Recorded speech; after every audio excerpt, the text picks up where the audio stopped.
नमस्कार, कैसे हैं आप सभी लोग का आपके अपने चैनल में एक बार फिर स्वागत है। देखिए दोस्तों, कहा जाता है कि पैसा एक ऐसी चीज है जो इंसान से कुछ भी करा सकता है। जी हाँ दोस्तों, ऐसी ही कहावत एक बैठ रही है ज्योति, है ना, ज्योति मल्होत्रा, मतलब ये कहें कि गद्दार ज्योति मल्होत्रा के ऊपर बैठ रही है। क्योंकि देखिए दोस्तों, ज्योति मल्होत्रा का जो ब्लॉगर यूट्यूब चैनल था उस पर भी अच्छे खासे सब्सक्राइबर थे और अच्छी खासी अर्निंग हो रही थी उसकी, लगभग 1 से 1.5 लाख रुपए पर मंथ तो वो कमा रही थी यूट्यूब से, फेसबुक और अदर यदि सोर्स की बात करें तो लगभग 2 से 2.5 लाख रुपए पर मंथ कमा रही थी। लेकिन देखिए दोस्तों, जब पैसा आदमी के पास, जब पैसे की लत लग जाती है तो आदमी सही अच्छा बुरा कुछ नहीं सोचता और देश के, चाहे देश हो चाहे घर हो या फिर कुछ भी हो, सबके साथ गद्दारी करने का सोच लेता है।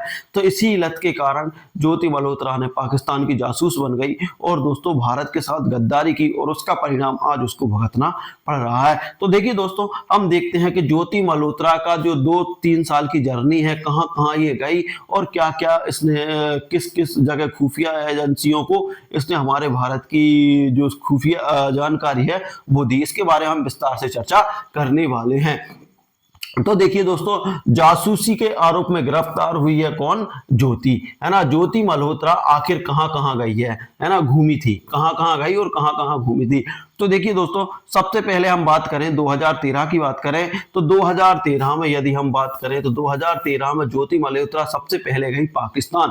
जी हाँ दोस्तों, और ये भी खुफिया एजेंसियों ने ये भी खुलासा किया है कि ज्योति मल्होत्रा वहां का जो आईएसआई एजेंट है उसके साथ शादी करने की बात भी कर रही थी। क्योंकि देखिए दोस्तों, उससे बहुत सारा पैसा मिल चुका है पाकिस्तान की तरफ से, है ना, और अब वो उस पैसे को, उसके दिमाग में ये भी आ चुका है कि मैं इंडिया में रहूंगी तो कभी भी गिरफ्तार या फिर मेरे ऊपर कार्रवाई हो सकती है, इसलिए वो पाकिस्तान बसने की सोच रही है। उससे पहले ही धर दबोची गई है ना। तो अप्रैल 2013 की बात करें तो ये पाकिस्तान, ज्योति मल्होत्रा कहाँ पाकिस्तान गई थी। उसके बाद बात करें, देखिए अप्रैल 2023 में गई थी, फिर मई 17 मई से 25 मई 2024 में ये दोबारा पाकिस्तान गई।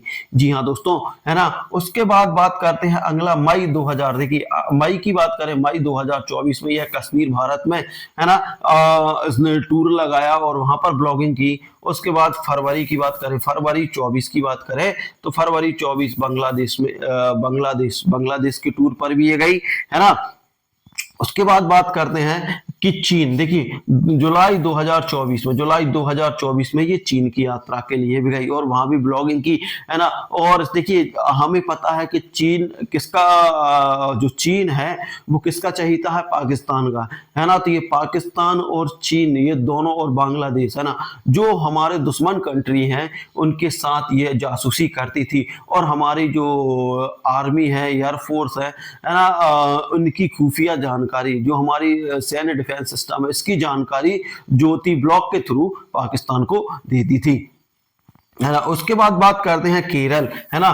तो 15 जनवरी 2025 को ये केरल गई थी, है ना। और उसके बाद देखिए दोस्तों, जो पहलगाम हमला हुआ है ना, पहलगाम भी ये घूम के आ चुकी है। कश्मीर पहलगाम जनवरी 2025 में गई है, महाकुंभ मेला में भी गई है ये फरवरी 2025 में, और पाकिस्तान मार्च 2025 में दोबारा पाकिस्तान गई है ना। तो दोस्तों, इसने खुफिया, देखिए पहलगाम के राज इसने खुफिया की हैं, उसी के आधार पर यह अटैक माना जा रहा है कि ज्योति ने जिस तरीके से गद्दारी की है देश के साथ, है ना, ब्लॉक के माध्यम से हमारी सैन्य ताकत के, कि कहां पर हमारी सेना तैनात है, कहां पर हमारी सेना तैनात नहीं है, कहां क्या माहौल है, कहां क्या चल रहा है, ये सारी चीजें, ये सारी जानकारी इसने ब्लॉक के माध्यम से आईएसआई एजेंट जो हैं उनको, यहाँ पर पाकिस्तान के जो एजेंट है उनको दी है और उसी के आधार पर उन लोगों ने कार्रवाई की है। और दोस्तों, एक पहलगाम जैसा अटैक हमारे देश में मिला, जो हमारे भारतीय समाज के लिए एक धब्बा सिद्ध हो गया है। क्योंकि देखिए दोस्तों, यहाँ पर हमारे भारतीय समाज की अखंडता में फूट डालने की कोशिश की गई थी। क्यों की गई थी? क्योंकि देखिए दोस्तों, यहाँ पर धर्म पूछकर यहाँ पर अटैक किया गया था। हाँ, देखिए अटैक एक अलग चीज रहती है और धर्म पूछकर एक अटैक अलग चीज होती है। क्योंकि यहाँ पर हिंदू मुस्लिम को टारगेट किया गया था कि आपसी गृह युद्ध छिड़ जाए, हिंदू मुस्लिम में दरार छिड़ जाए, लेकिन ये संभव नहीं है क्योंकि भारत एकता और अनेकता का देश है ना। और बहुत जल्दी हमारे देश के प्राइम मिनिस्टर श्री नरेंद्र मोदी जी ने इसका गहन गहन अध्ययन किया और दोस्तों पाकिस्तान को उसी की भाषा में जवाब दिया है। तो इस तरीके से देखिए दोस्तों, ये ज्योति मल्होत्रा, जो ज्योति मल्होत्रा है ना, यूट्यूब यूट्यूब तो एक इसका बहाना था, ब्लॉग तो एक बहाना था। उसके ब्लॉग के नाम पर ये क्या यहाँ पर हमारे देश की खुफिया जानकारी पाकिस्तान तक पहुंचा रही थी। तो ये इसका टूर था और इस तरीके से इसने पूरे उसमें घुमाई की है। जाने को ये बहुत सारी जगह घूमी है, लेकिन ये दोस्तों मेन है जहां पर इसने अपनी खुफिया जानकारी लीक की है। और अब ये इसको गिरफ्तार कर लिया गया है और अलग अलग एजेंसियां इससे रिमांड में लेकर इससे पूछताछ कर रही हैं। और इसने ये भी कबूल कर लिया है कि आईएसआई के साथ जुड़ी हुई है और उनको कुछ जानकारी भी शेयर की है। तो ये है ज्योति मल्होत्रा। तो इसके बारे में हम और भी अपडेट आपके लिए लाते रहेंगे। तो दोस्तों ये था, आपको वीडियो कैसा लगा, अच्छा लगा तो लाइक शेयर कमेंट कर दीजिए। साथ ही अभी तक चैनल पर ना हो सब्सक्राइब नहीं किया, सब्सक्राइब कर लीजिएगा। यदि आप व्हाट्सएप पर फेसबुक पर देख रहे हैं तो चैनल को फॉलो कर लीजिएगा। मिलते हैं अगले वीडियो में, तब तक के लिए जय हिंद जय भारत।